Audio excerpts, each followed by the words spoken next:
Bonjour, bonjour et encore une fois très heureux que nous nous retrouvons ensemble pour continuer ce merveilleux voyage de connaissances,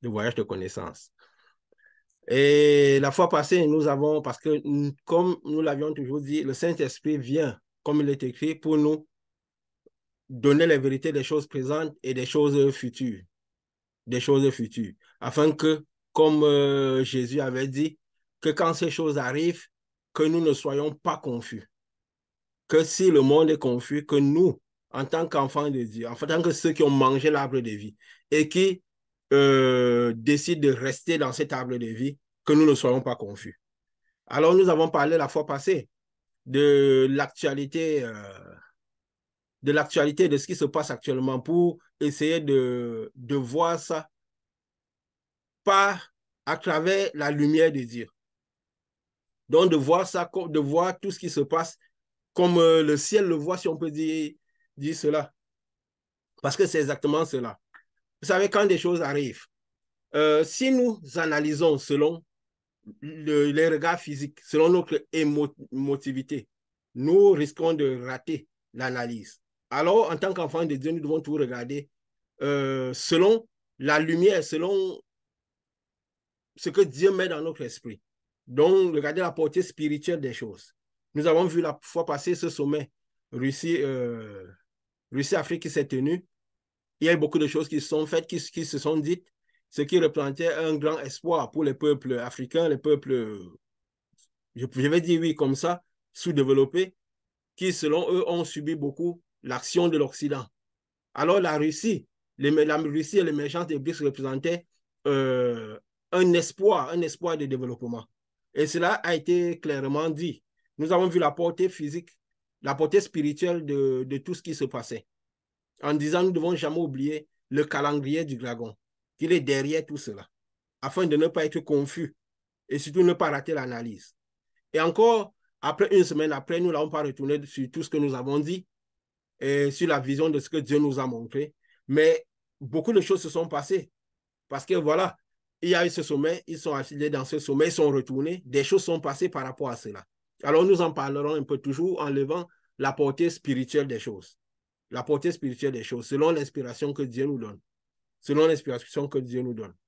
Voilà, je vais toujours commencer un peu comme avant, parce que avant de parler de la vision spirituelle de Dieu, nous devons noter d'abord un peu ce qui s'est passé de manière physique, avant de dire comment Dieu voit les choses. Comment Dieu voit les choses. Alors voilà, si je propose la question, quoi. Si, voilà, de quelle manière vous avez perçu, parce que moi aussi j'ai pris des notes. J'ai jeté un regard, mais comme nous avons dit, nous n'allons pas bourrer notre esprit de toutes ces informations. Déjà, les informations, c'est Dieu un peu qui nous guide pour prendre quelques informations qui pourront nous aider dans le message qu'il veut donner à travers cela. Alors voilà, je demande déjà comme ça, qu'est-ce que vous avez relevé comme information pendant tout au long de cette semaine-ci? D'accord, merci. L'information que je note, qui est un peu majeure, surtout en Afrique, c'est ce coup d'État qui s'est produit au Niger, je crois, dimanche dernier, qui a un peu, je vais dire, ameuté la chaîne de communication mondiale ou internationale, ces jours-ci, surtout parlant de l'Afrique. On a un président qui s'est fait renverser et qui, jusqu'ici, on voyait souvent l'Occident venir s'haranguer, venir apporter leur soutien. Là, on remarque souvent que les choses sont des mots. Personne n'a le courage de passer à l'acte. On essaye de pousser les gens par derrière. Ça démontre davantage l'affaiblissement du système occidental qui était là. Et la plupart des débats sont sur la question de est-ce que les Européens tiendront, la France en particulier, comme c'est une ancienne colonie française, est-ce qu'ils pourront réussir à remettre l'ordre sur pied? Est-ce qu'ils vont pouvoir s'ingérer dans la guerre? Mais ce qu'on remarque là, c'est qu'on a trois États africains qui se sont carrément mis ensemble pour dire qu'ils se solidarisent à ce qui s'est produit au Niger, pour donner leur soutien au cas où on attaquait ce qu'ils appellent la souveraineté du Niger. Et en même temps, leur position crée une fracture dans cette communauté économique des États de l'Afrique de l'Ouest qui s'est mis ensemble parce qu'ils avaient donné des sanctions qui devaient finir, aboutir peut-être sur un mouvement de force vers le Niger, et 3 États qui sont de la même communauté sont sortis pour dire qu'ils ne viendront pas se mettront en interposition si jamais un gouvernement agissait en défaveur de ce gouvernement nigérien. Donc, ça commence à montrer les divisions qui fragilisent davantage l'accès ou l'action de l'Occident sur l'Afrique, ce qu'on n'aurait peut-être pas facilement vu dans les années antérieures. Pour rejoindre ce que nous disons ici sur le plan spirituel, c'est tout ça qui marque la fin d'une ère occidentale, que la bête est en train de perdre complètement sa puissance. C'est ce que moi je relève en liaison avec les enseignements que nous donnons ici. La bête continue de perdre sa puissance, son commandement. On a tout à l'heure écouté une une dame de l'Algérie, je ne connais pas son nom, mais qui était en train de dire que eux, ils ont donné leur soutien totalement au Niger, et ils pensaient à ce qui s'est passé en Libye dans le passé au temps de Kadhafi, que certaines révélations se sont fait voir que il y a des chefs d'État qui ont même voulu apporter leur soutien, mais qui leur avait été interdit par l'Occident complètement d'agir. Aujourd'hui, on a un chemin qui est complètement différent. Là où deux chefs d'État se mettent ensemble, ils font un discours avec des recommandations très claires et très menaçantes à l'égard de la communauté, au cas où qui que ce soit interviendrait de façon militaire là-bas. Ils n'ont pas précisé seulement la CEDEAO, ça veut dire qu'ils ont dit que même c'est pour dire que même l'Occident serait attaqué par eux si jamais il faisait une attaque au Niger. Donc, c'est ce que moi j'ai relevé cette semaine, qui m'a beaucoup marqué, qui a davantage conforté l'idée que la bête perd sa puissance, et certainement les choses se retournent vers l'image de la bête, parce que ces pays ont demandé de l'aide à la Russie, ont commencé à demander à la Russie de venir porter leur secours. Et nous savons bien que l'image de la bête est pilotée par la Chine, par la Russie, qui font partie des BRICS. Donc, voilà un peu ce que moi j'ai relevé durant la qualité de cette semaine en relation avec le message que nous donnons ici. Merci. Oui, oui. Et voilà, comme c'est, oui, moi aussi j'ai pris quelques notes, quoi. J'ai pris quelques notes parce que, voilà, moi je mets les noms parce qu'il faut citer les États, c'est plus clair, quoi. Parce que si les choses sont dites de manière claire, elles sont vues aussi de manière claire. Elles sont perçues de manière claire. Donc, il y a donc, c'est juste après le retour de Russie-Afrique, il y a donc ces États-là qui ont donné le soutien, leur soutien, le Mali et le Burkina Faso et la Guinée qui ont donné leur soutien aux putschistes pour dire, voilà, ils vont essayer de les soutenir, quoi. Pendant que, et tout de suite dans la foulée, quelques États impulsés par la CEDEAO, la Communauté économique des États de l'Afrique de l'Ouest, ont dit, voilà, ils ont donné un certain délai à la jeune militaire de quitter le pouvoir et de pouvoir restaurer l'ancien président qui détient. Au cas où, dans le cas concret, il y aurait des frappes militaires, si on dit ça comme ça. Mais voilà, qu'est-ce que nous voyons là? Qu'il y aurait des frappes militaires. Est-ce que ces États-là qui ont dit cela, de la CEDEAO, ils l'ont dit parce qu'ils le voulaient ou parce s'ils étaient poussés à le faire? Parce que est-ce que l'Occident peut agir de manière frontale? Parce que c'est certainement les pays qui sont impliqués de l'Occident ne veulent pas partir. Ils n'ont pas été parce qu'il y a beaucoup d'intérêts en jeu. Est-ce qu'ils l'ont dit parce qu'ils le voulaient? Mais il se trouve que là, c'est pour analyser d'abord les choses physiques. Après, nous dirons bien sûr la portée spirituelle parce qu'il faut toujours avoir une bonne analyse physique avant d'avoir une bonne analyse spirituelle. Je veux dire comprendre la physicité parce que toujours, selon l'éclairage qu'on a, est-ce qu'ils l'ont dit parce qu'ils voulaient ou parce qu'on les a poussés à le dire? Déjà, parmi les pays qui l'ont dit, il y a eu le Sénégal, parce que certains de ces pays ont dit nous allons soutenir avec notre armée. Il y a le Sénégal, il y a la Côte d'Ivoire, il y a le Nigeria. Mais que nous remarquons déjà, il y a une vidéo que j'ai vue, que le Sénat nigérien s'est déjà opposé à la décision de leur chef d'État pour dire qu'ils enverraient des militaires. Le Sénat a dit non, nous ne vous soutenons pas dans cette action. Donc, ça veut dire que dans la CEDEAO, il commence à y avoir des fractions, quoi. Alors, est-ce que même ceux qui disent on va envoyer, c'est parce qu'ils sont poussés à le faire de la même manière qu'en allant au sommet Russie-Afrique, ils ont eu beaucoup d'intimidation. Est-ce que c'est parce qu'ils veulent? Parce qu'il faut se dire, beaucoup de pays sont un peu révoltés contre cette situation-là depuis. Parce que ceux qui voient de manière physique retiennent l'Occident responsable de leur cas. À cause des pillages, je peux dire quoi, de l'exploitation acharnée des richesses de ce continent. Et comme nous avons toujours dit, il y a une portée spirituelle à tout cela. C'est un plan du dragon qui a été mis en place.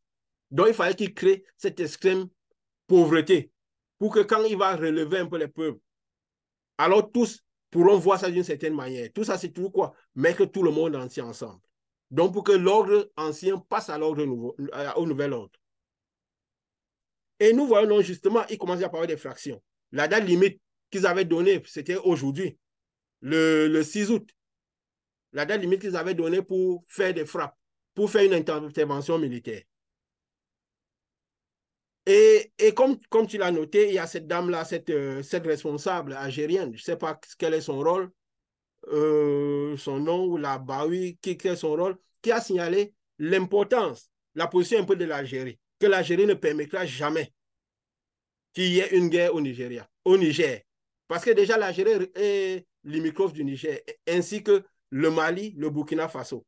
Donc déjà de manière un peu stratégique, ces pays sont limitrophes.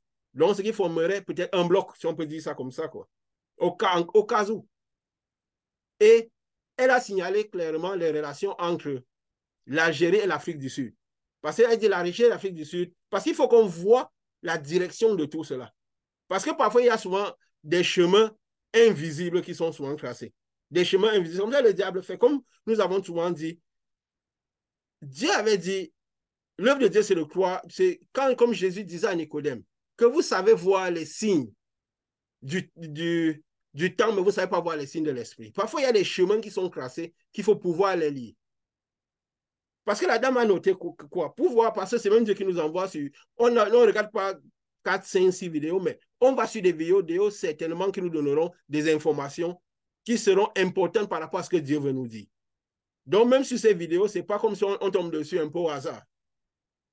Alors, cette dame a dit, il y a des relations militaires entre l'Algérie et l'Afrique du Sud. Elle a relevé le fait que l'Afrique du Sud et l'Algérie sont les deux géants dans l'industrie de l'armement en Afrique. Les deux plus grands géants. Et les deux pays ont passé impérialisme, de telle sorte que c'est des pays qui sont assez révoltés contre l'impérialisme occidental. Et comme tu l'as dit, parce que je crois que c'est la même dame, sûrement de cette même dame que tu as parlé, elle a dit quoi qu'en Égypte déjà, en Libye, ils n'ont pas aimé ce qui s'était fait. Beaucoup de chefs d'État n'étaient pas d'accord avec ce qui s'était fait. Mais ils ont eu l'ordre de ne pas de se comporter d'une certaine manière. L'Algérie a même voulu faire sortir la famille du président. Mais il y a des choses qui se sont passées. Alors, la question, c'est quoi? Un peu, est-ce que ceux de la CEDEAO agissent parce que c'est vraiment ce qu'ils veulent ou ils sont juste en train d'obéir, d'avoir une pression? Et si, mettons, parce que nous ne sommes pas en train de dire il y aura la guerre, il n'y aura pas. Nous savons juste le plan qui est derrière. Et nous pouvons même dire que c'est difficile que ça aille jusqu'à un certain bout. À un moment, ça s'arrêtera. Même, je veux dire quoi, au bord de la guerre, même si ça commence, ça s'arrêtera très vite. Parce que tous les partis sont conscients que si, parce que tous agissent sachant ce qu'il y a derrière. Parce que quand l'Algérie commence par dire ça, l'Algérie a dit, nous ne permettrons jamais qu'il y ait un conflit sur son Nigérien. Et qu'il y a même des Nigériens qui vivent en Algérie assez bien. Ils ont dénoncé le rôle de l'impérialisme. Et ils ont soulevé le rôle de l'Afrique du Sud, qui sont les deux géants dans l'armement. Donc c'est pour dire au cas où, comment ils entreraient derrière. Comment certainement si l'Algérie entre, l'Afrique du Sud entre et tout. Et même pourquoi le Mali et le Burkina Faso ont une si grande confiance. C'est parce qu'ils savent ce qu'il y a derrière eux. Ils savent qu'il y a la Russie derrière eux. Déjà, même pour mener tous ces pushs-là, ça avait l'aide de la Russie et de ce groupe Wagner. Donc, ils savent ce qu'il y a derrière eux. Donc, il y a tellement de liens qui sont faits derrière. À l'époque, il y a 10-15 ans, l'Occident n'aurait pas eu besoin de signaler. Ils auraient, puisqu'ils ont des forces armées sur place, ils auraient intervenu tout de suite. Sous le couvert de l'ONU, de l'aide, de la paix et tout, ils auraient intervenu tout de suite. Mais aujourd'hui, ce n'est pas le cas. Pourquoi? Parce qu'il y a beaucoup de relations derrière. Ils savent clairement que la Russie a l'attente. La Russie a ses alliances. Et comme nous avons dit, il y a un grand chat qui dort, qui n'attend que le moment d'entrer en jeu. Le faux prophète, la Chine, qui est derrière dans tous les camps.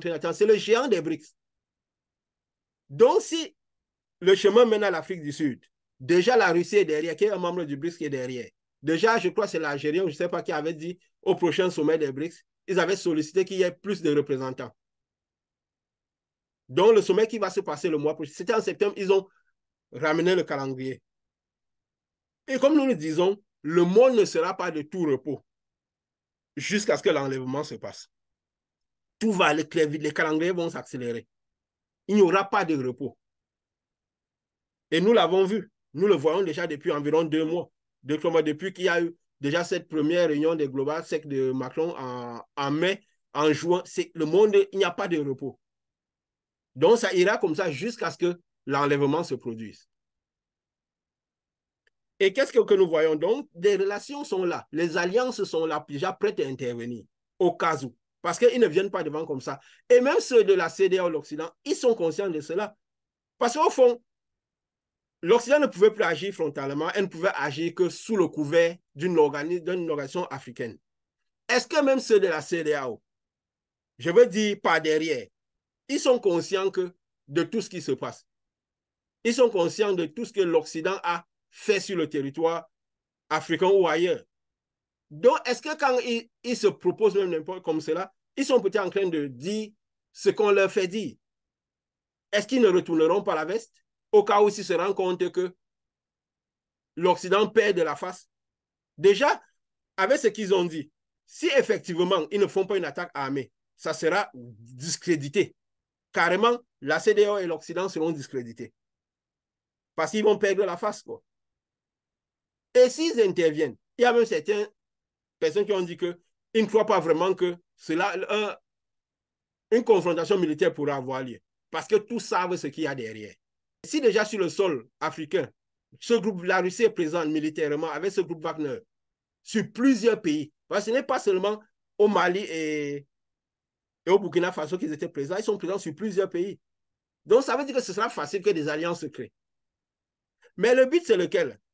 On va se retrouver à faire intervenir certains pays du BRICS. Comme nous avons dit, même cette guerre en Ukraine, c'était juste pour passer le témoin de la bête du G7 à l'image de la bête. Le dragon est toujours derrière.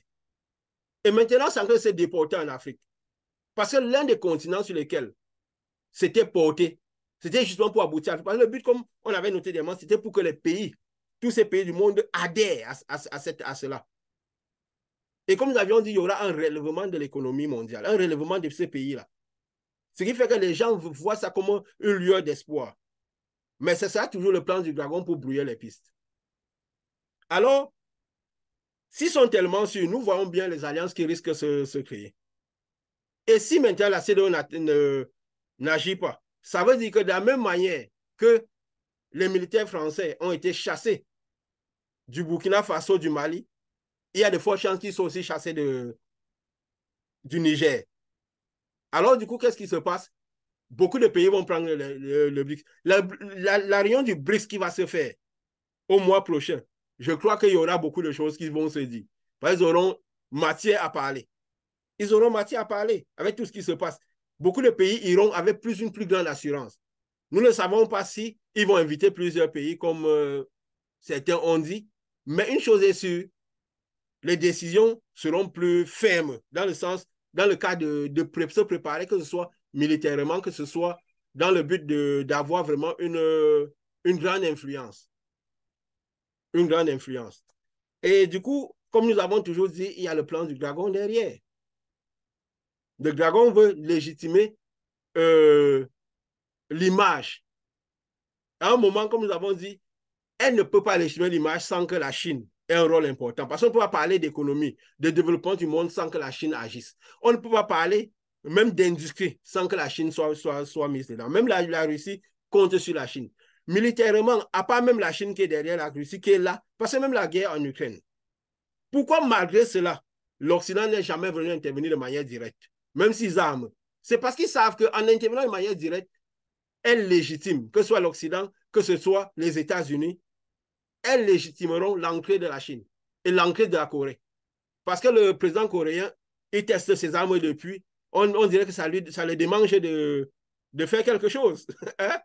Ça les démange de faire quelque chose. Donc, ils savent, s'ils ne l'ont pas fait en Ukraine, ils ne le feront pas en Afrique de manière frontale. Ils espèrent utiliser une organisation africaine pour le faire, dont la guerre entre l'Afrique et l'Afrique. Donc, s'ils n'ont pas réussi à le faire là-bas en Ukraine, ils ne le feront pas ici. Parce que le but, c'est toujours le même. Ils ne le feront pas. Et même s'ils commencent, ils savent bien toutes les escalades qu'ils peuvent avoir. Ils peuvent, et même si la CEDEAO arriverait à lancer cette guerre, ils pourront peut-être armer la CEDEAO pour faire le cas. Mais est-ce que l'armement en face, il n'y a pas matière à armer aussi? Et qu'est-ce que les Africains penseront avoir un conflit sur leur sol qui devient une guerre africain contre africain dans les intérêts de l'Occident? Est-ce que nous croyons vraiment que, à l'aide d'aujourd'hui, les Africains arriveront à faire ce genre de guerre longtemps, sachant tout ce qui s'est passé? Parce que je trouve que même c'est de la CEDEAO qui le font maintenant, et je suis sûr que c'est poussé par l'Occident, à un moment, ils se diront non, que nous ne pouvons pas faire ça à cette heure-ci. Donc, c'est toujours le plan du dragon qui est en jeu. Le plan du dragon est toujours en jeu. Ça veut dire quoi? Quand tout va se calmer, ça légitime le BRICS. Les BRICS reprennent les choses en main. Ils reprennent de l'autorité, les choses en main. Et comme ils reprennent, et s'ils arrivent à prendre en Afrique tous les pays, pas à pas, vont s'allier. Ça sera une demande, même s'ils n'augmentent pas le nombre de pays du BRICS, mais tous d'une manière ou d'une autre vont être d'accord avec cette domination du BRICS. Que le monde a besoin que ce soit les BRICS qui prennent les affaires en main. Et ça ne se limitera pas seulement à l'Afrique ou à l'autre, ça sera dans tout le monde, l'Amérique du Sud et tout le reste. Et qu'est-ce qui va faire de telle sorte que le BRICS soit plus légitimé? Ça sera justement, je peux dire quoi? L'utilisation d'une nouvelle devise.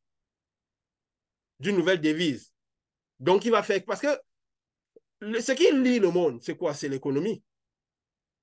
Les intérêts commerciaux. Parce que c'est une guerre, on dit la CEDEAO, c'est la communauté économique des États de l'Afrique de l'Ouest. Normalement, c'est au-delà du politique, c'est une organisation économique, n'est-ce pas? Mais ils sont en train d'intervenir dans des affaires militaires. C'est pour dire un peu comment les choses se passent. Donc, l'économie sera là. Parce que quand nous avions dit qu'on parle du faux prophète, on se passe aux prodiges, les miracles, des choses, parce que les religieux vont dans ce sens. Ce qu'on a dit, c'est des prodiges économiques. La Chine ne faut pas les produits économiques, les messages économiques qu'elle transmet. Cette puissance économique qu'elle déferle, qui est impressionnante. Les gratte-ciel, les meilleurs gratte-ciel, les réseaux routiers, toute cette économie qui donne envie à tous les peuples du monde, surtout les peuples qui sont en développement ou les peuples sous-développés, qui fait saliver même les pays, les grandes puissances économiques. Donc, c'est ça la prédication, le faux prophète. C'est la prédication que la Chine fait en ce moment. Donc, on ne pourra pas faire sans faire avec la Chine. Ça veut dire quoi? Ils auront plus d'efforts, plus d'élan pour créer cette nouvelle devise, pour dire vraiment, il est temps que cet impérialisme occident, ça tombe. Déjà, même les Occidentaux, nous avons vu à la réunion du 22-23 juin 2023, même l'Occident déjà était d'accord qu'il fallait que le monde change un peu. Il fallait déjà un nouvel ordre mondial. Il fallait déjà une nouvelle manière de procéder, de ne plus agir avec autant de domination, autant d'écraser les pays pauvres. Donc, eux-mêmes, déjà en Europe, ils étaient déjà un peu dans ce sens-là, parce que leur assise visait déjà un peu à venir relever le niveau des pays pauvres. Mais ils n'ont plus de crédit. Ils n'ont plus de crédit. Parce qu'ils ont eu le temps pour le faire. Non, ils n'ont plus de crédit. Alors, qu'est-ce qui se passe? Ils devront, c'est un peu comme eux-mêmes sont d'accord que le témoin doit passer. Donc, ça sera pourquoi ça sera plus facile qu'ils se relient tous contre l'ordre ancien. En se ralliant contre l'ordre ancien, c'est quoi? C'est se rallier contre la devise qui était utilisée dans le monde avant, qui était le dollar, qui était la devise de tous les échanges mondiaux, les échanges économiques dans le monde. Alors, en se mettant contre le dollar, ils se mettent directement contre les États-Unis, contre la prostituée. Et les États-Unis, toute leur force militaire, tout leur poids, toute leur puissance était basée sur la force de leur monnaie. Et si leur monnaie tombe, qu'est-ce qu'il en restera d'elle? Rien. C'est pourquoi la parole dit qu'ils ont tous déjà mis dans leur cœur même dessein de se retourner contre la prostituée, contre Babylone, contre la prostituée. Et nous avons dit que, selon l'inspiration de Dieu, que la prostituée, c'était les États-Unis. Donc, ils se mettent contre les États-Unis en rejetant leur monnaie. Et ce qui entraînera la chute des États, la chute des États-Unis, la chute de Babylone. Donc, c'est un peu ça le plan du dragon. Donc, tout ce qui est en train de se passer actuellement, c'est toujours le plan qui est en jeu. Et tout ce qui se passe, même les derniers événements qui sont passés, légitiment l'émergence du BRICS. Légitime la puissance du BRICS. Et ils ont déjà sur leur table de créer, ils avaient déjà créé la banque de développement. Pourquoi ils n'ont pas créé la devise depuis? La banque était déjà là depuis. Parce que en 2014, je pense qu'ils ont créé la banque. Mais pourquoi? Parce qu'il fallait attendre le moment. Comme nous disons, le calendrier, le monde spirituel fonctionne toujours en son temps, en son moment. Que ce soit le calendrier spirituel, le message, Dieu peut avoir un message qui donne, le dragon peut avoir un plan. Mais, concrètement aux hommes, les esprits sont patients. Les esprits savent qu'ils doivent être précis. C'est les hommes qui courent dans tous les sens. Et même si le démon, le dragon, parfois fortifie les pieds des gens pour qu'ils courent dans tous les sens afin d'être trompés, le dragon a son plan. Nous avons vu comment il a mis un plan pour amener le G7, la bête. Comment il a légitimé la prostituée. Parfois chez nous, comme quand Paul disait que dans le monde, un an c'est comme 1000 ans. Un jour c'est comme 1000 ans c'est comme un jour. Parce que nous sommes dans le monde spirituel, c'est le monde de l'éternité. Donc 400 ans pour eux, pour un esprit, c'est-à-dire l'esprit ne se fatigue pas. C'est les esprits qui sont là depuis le commencement. Les esprits ne se fatiguent pas. Donc, c'est pourquoi quand nous recevons l'Esprit de Dieu, nous entrons dans l'éternité. Nous avons la sérénité parce que nous sommes dans un monde éternel. Ceux qui sont dans le monde éternel, justement, courent dans tous les sens. L'Esprit ne se fatigue pas. Ils font leur projet, leur plan. Ça peut durer 40 ans, ça peut durer 100 ans. Mais ils connaissent leur plan et le moment où ils vont faire agir leur agenda. Même Jésus était fils de Dieu depuis, il était venu pour une mission. Mais il a dû attendre au moment qui était le sien. Il avait dit à sa mère quoi, mon heure n'est pas venue. Parce que le moment venu, ce que Dieu a prévu arrive. Le moment venu, le plan du dragon arrive. Et le plan du dragon va selon Dieu, le plan de Dieu. Ce n'est pas par rapport aux hommes. Tout ce que nous faisons, c'est vrai que l'être humain aime à penser qu'il a un rôle à jouer. Et c'est en ça que le dragon nous a trompés. Et c'est en ça que la parole Dieu dit, il est écrit que Dieu a confondu le folie et l'intelligence humaine. Parce que l'être humain aime attendre qu'il a un rôle à jouer. Parce que quand nous savons que nous avons un rôle à jouer, ça travaille dans nos émotions, ça réjouit nos cœurs. Mais quand le dragon fait son calendrier, ou quand Dieu fait son calendrier, il suivra son calendrier, quel qu'en soit ce que l'homme peut vouloir penser. C'est le calendrier de Dieu qui impulse. Jésus m'a dit quoi? Le temps et le moment, seul le Père le sait. Parce que le Père impulse de sa lumière les actions. Donc nous devons savoir tout cela et être juste prêts, en tant qu'enfant de Dieu, à voir clairement tout ce que Dieu a prévu. À voir le monde comme il est, pour ne pas être confus. Parce que Jésus avait dit quoi? Quand le moment viendra, je vous le dis, afin que vous ne soyez pas confus. Et nous, en tant qu'enfants de Dieu, nous devons comprendre les choses comme elles se passent pour ne pas être confus. De regarder avec les yeux, sans porter sur l'émotion, sans regarder la physicité. Parce que la physicité nous pousse à en vouloir aux personnes, à des peuples, en vouloir à d'autres peuples, à se combattre entre elles. En faisant cela, on n'aide que le dragon. Parce que c'est le plan du dragon. Il se cache dans la vie et il travaille. Donc, nous devons voir toute la portée spirituelle des choses. Je ne sais pas s'il y a quelque chose que vous pouvez ajouter encore par rapport à cela. Parce que nous allons dire au fur et à mesure, nous prendrons toujours un moment pour parler un peu des choses présentes, pour lever le voile, pour apporter la lumière. Si Dieu nous éclaire les yeux, c'est pour que nous essayons de voir et dire ce qui se passe. Donc, s'il y a quelque chose à dire encore par rapport à cela. Je voulais seulement ajouter que l'Algérie dont tu parlais, dont on parlait tout à l'heure, est en train de se préparer pour les négociations commerciales avec la Chine. Donc, et elle est aussi presque en train de vouloir s'aligner dans la banque des BRICS.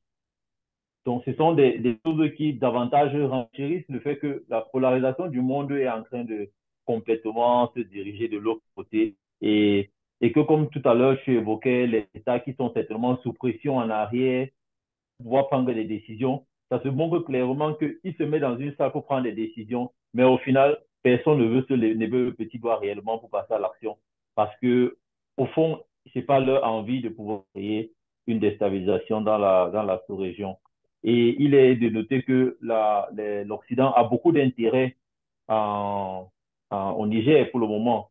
On parle de plus de 1500 soldats français qui y sont. On parle de plus de 800 soldats américains avec une des plus grandes bases américaines au Niger. Mais malgré tout, rien de clair ne se passe. Il y a un émissaire qui a été envoyé de l'Europe pour arriver et il a été interdit d'atterrir par l'agente militaire, d'atterrir au Niger. Il a dû rebourser chemin en France.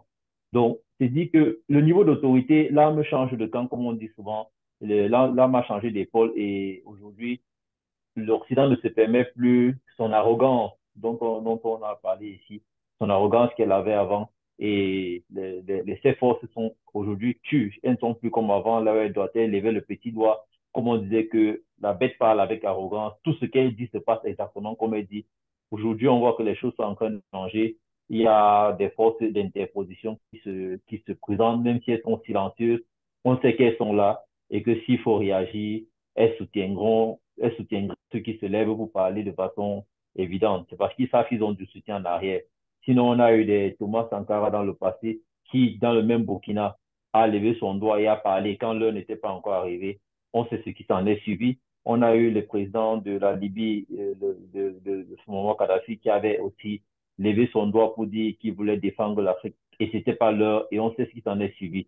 Donc, si aujourd'hui, le Burkina, le Mali ont pu se relever le défi, la Guinée ont relevé le défi, il est clair que l'Occident a baissé les bras ou n'a plus la capacité de pouvoir manifester son arrogance qu'elle avait et que le témoin est vraiment soit déjà passé ou est en train d'être passé. Donc voilà ce que je peux ajouter à ça. Et comme tu disais tout à l'heure, ça va davantage préparer la réunion des BRICS parce qu'on a bien l'impression que tous ces petits éléments qui sont en train de se lever, c'est pour que la réunion de ce mois d'août en Afrique du Sud ait une portée très grande.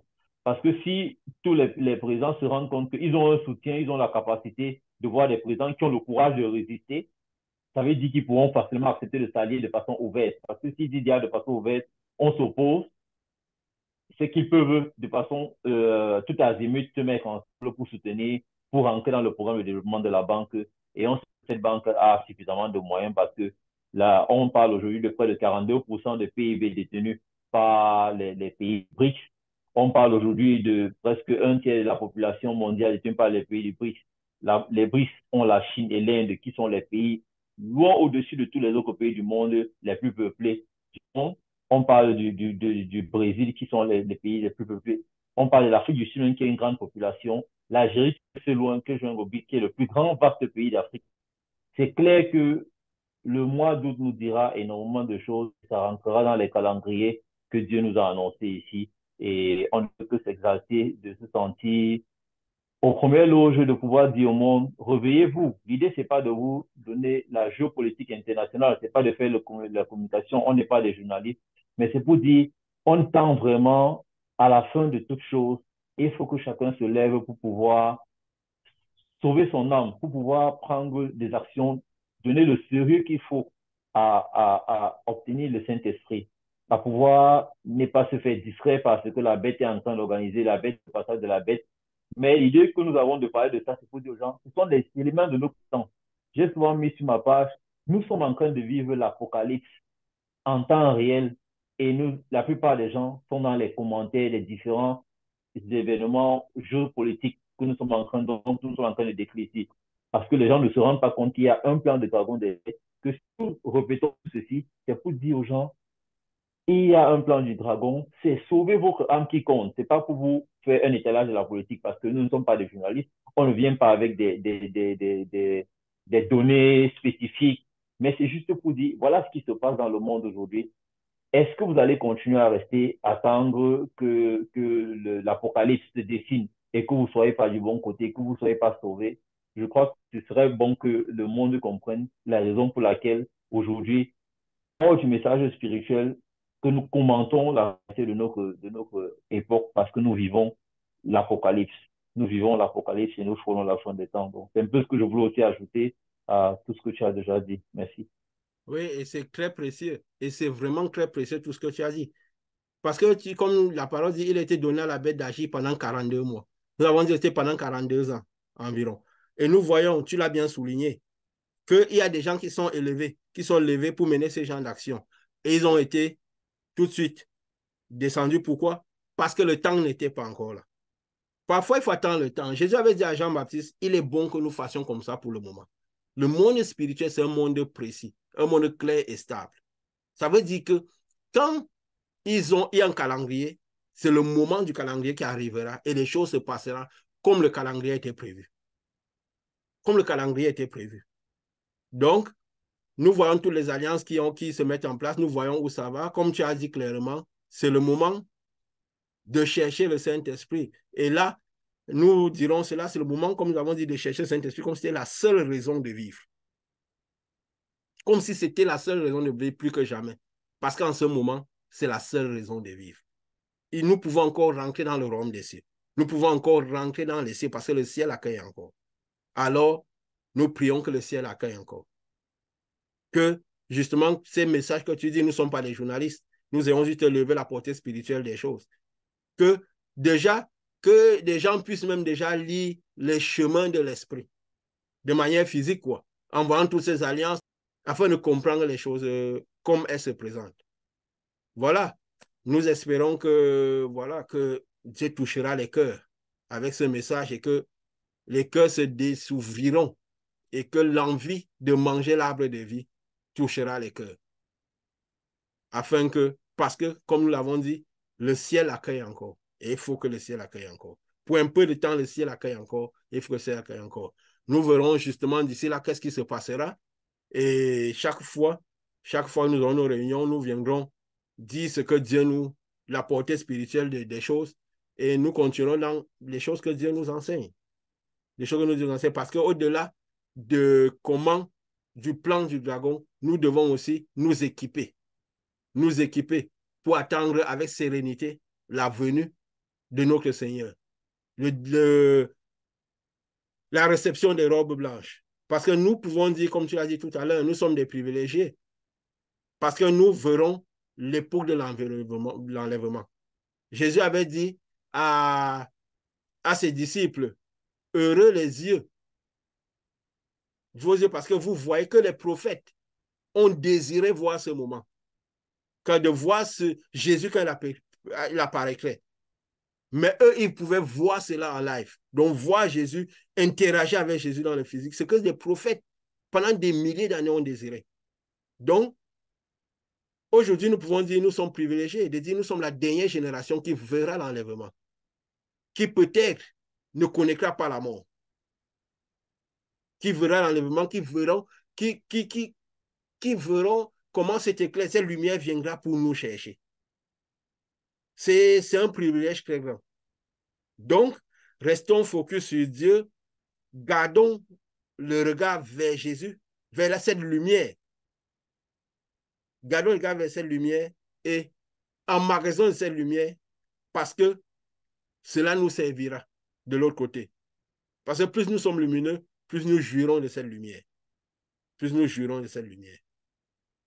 Donc, que cela touche les cœurs au nom de Jésus.